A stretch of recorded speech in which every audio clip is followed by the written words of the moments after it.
পশ্চিম ছাতনাইয়ে জামায়াতে ইসলামীর বিশাল নির্বাচনী মিছিল ও জনসভা জনসমুদ্রে পরিণত পশ্চিম ছাতনাই।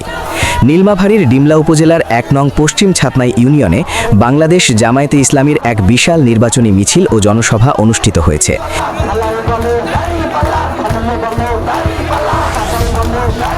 বৃহস্পতিবার বিকেলে ইউনিয়ন সভাপতি আব্দুল আলিম শিপনের সভাপতিত্বে আয়োজিত এই কর্মসূচিতে কয়েক হাজার নেতাকর্মী ও সাধারণ মানুষের উপস্থিতিতে পুরো এলাকা জনসমুদ্রে পরিণত হয়। বিকেলে ইউনিয়নের প্রধান প্রধান সড়ক প্রদক্ষিণ করে একটি বিশাল নির্বাচনী মিছিল বের করা হয়।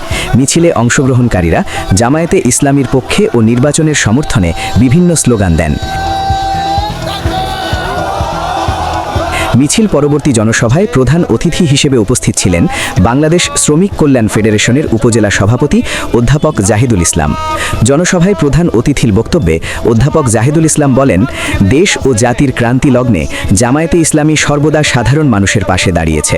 ইনসাফ কায়েম এবং শ্রমজীবী মানুষের অধিকার আদায়ের লক্ষ্যে আমাদের এই আন্দোলন। আগামী নির্বাচনে ব্যালটের মাধ্যমে জনগণ তার সঠিক জবাব দেবে। দাঁড়িপাল্লা মার্কার যখন গণজোয়ার, যখন আজকে ভোটের খই ফুটা শুরু হয়েছে, তখন আজকে আমাদের প্রতিপক্ষ বন্ধুদের মাথা খারাপ হয়ে গেছে। মাঘ মাসের ঠান্ডাতেও তাদের মাথা গরম হয়ে গেছে। তারা বুঝতে পেরেছে তাদের পায়ের তলায় মাটি নাই। তারা দিন দিন জনবিচ্ছিন্ন হতে চলেছে। তাদের জনসমর্থন শূন্যের কোটায় যাচ্ছে। সভায় বিশেষ অতিথি হিসেবে বক্তব্য রাখেন উপজেলা কর্মপরিষদের অন্যতম শুরা সদস্যবৃন্দ। যদি কোনো ভোট সংগ্রহে হাঙ্গামা করে থাকে তাদেরকে জানতে বুঝে মারিতে দেওয়া হবে ইনশাআল্লাহ।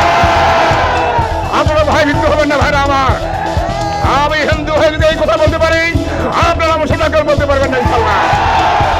এছাড়াও বক্তব্য রাখেন ইসলামী ছাত্র শিবিরের উপজেলা বাইতুল মাল সম্পাদক আলী আহসান। বক্তারা তৃণমূল পর্যায়ে সংগঠনের শক্তি বৃদ্ধি এবং আসন্ন নির্বাচনের প্রস্তুতি নিয়ে গুরুত্বপূর্ণ দিক নির্দেশনা প্রদান করেন। অনুষ্ঠানে সভাপতিত্ব করেন ১ নং পশ্চিম ছাতনাই ইউনিয়নের সভাপতি ও তৃণমূলের জনপ্রিয় নেতা আব্দুল আলিম শিপন। তিনি তার সমাপনী বক্তব্যে উপস্থিত হাজারো নিবেদিত প্রাণ কর্মীদের ধন্যবাদ জানিয়ে বলেন, পশ্চিম ছাতনাই ইউনিয়ন জামায়াতের দুর্গ হিসেবে পরিচিত। আজকের এই বিশাল উপস্থিতি প্রমাণ করে মানুষ পরিবর্তন চায়। Harun or Rashid, Diganta news, পশ্চিম ছাতনাই, ডিমলা, নীলমাভারী। আমরা মাঠে আছি, থাকবো ইনশাআল্লাহ।